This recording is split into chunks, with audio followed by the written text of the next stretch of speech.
Hello beautiful people, it's me again, your tita, and for today's video guys, finally is makalag to sa Cebu kay na ako'y friend slash co-worker nga same og schedule nga day off na makaroon nga day. So nagsabot mi gahapon nga out of nowhere lang good nga manglaag daw mi, so naran na natuloy na. I'm so excited. So first stop na mo is diri sa Magellan Cross. Of course magpasalamat ta sa atong mga grasya nga nadawat, no, bisan pa man sa kakapoy sa trabaho, but we all still blessed kay naagid tay trabaho. And mo na siyang Magellan Cross, ikat kay na siya diri sa Cebu. Pag manimog sa Cebu, try to visit yun sa Magellan Cross, and then musulod na lang po mo sa Santo Niño Church, which is kanay po siya ang pinaka mura ginadayo po diri sa Cebu. Wala may misa karon kay mga alas 11 naman si umina na at that time. So mo na akong friend, student din na siya guys, working student na siya. So salute sa tanang mga working student kay kumulo ko nga pertigid ka kapoy ang mag-eskwela while trabaho pa pud mo, no, kay gikan sa trabaho drain na gid kay mo tapos may eskwela pa. So mga grabe, as in grabe gid akong saludo sa mga working student. And then mo na siya dagkutanan, so daghan kay kapang nagkut din na mga nabagay mga foreigner nga gaanha. So di ba, so blessed nga nakasulog na pud ko karog simbahan. So dili man gyud ko hing simba, pero kung naalang gay time I try my best nga para mo simba lang. Kung di mo ako makasimba is managkot ko kay pasalamat sa tanang mga grasya, bisan pa mandaghan kayo mga problema nga sa tong kinabuhi, but still we are very thankful kay we have enough time para at least to live a life what we wanted, diba? So kana if you are into the history, wala ko kabaloon sa tinanga gipang ukit dito, pero mo na siya masyag stone diya sa kilid nga sa parel man na siya. Oh, so malingaw kay mo diri sa Santo Niño Church, dagan siya pero wala kay na mo siya na-explore.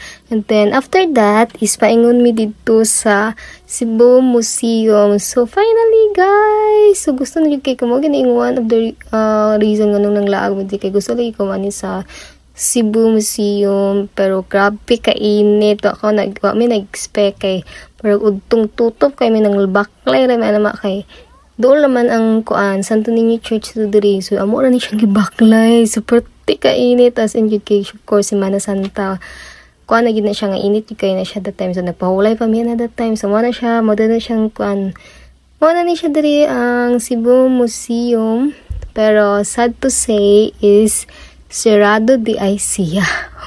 Diba, Holy Week man, so mong sirado siya. So kani po siya tiga side is mo ni siya ang Port San Pedro, I think. So serado gihapon kay Semana Santa lagi, then tambay na lang midi kadali sa Plaza Independencia kung wala ako nasayop. So na siya, and then wala lang, nag-video na lang ko diri para dili pud masayang among pag-anhi diri. O ganda-gandahan lang ang peg ni tita dira, charot. And then, after nabakay-baklay lang ni, so namin karon kilit sa Santo Niño, ug mo na siya dahan kay mangita yung mga baligya, mga parapalanya.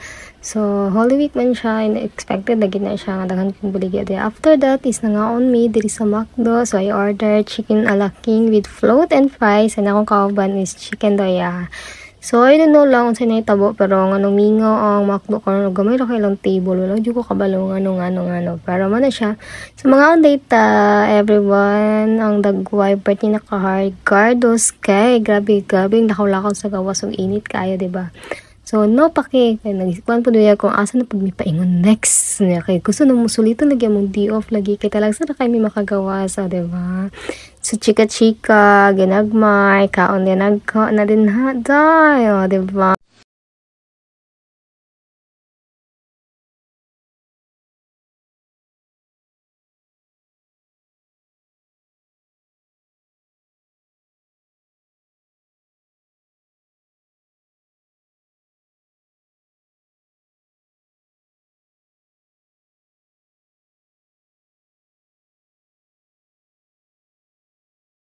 And then, after kaon, we decided nga magsulot sa ukay-ukayan kay basin din namin maganahan, no? So, ako personally, I love ukay-ukay kay mga unique yan design. And, dili pud kay siya mahal, no? Unlike sa mall nga medyo mahal, gid siya pricey lang. Yeah, so, mara na siya. So, after that is we decide nga mangulit na lang kay murag pangkapoy na mi sa among karong adlaw, no?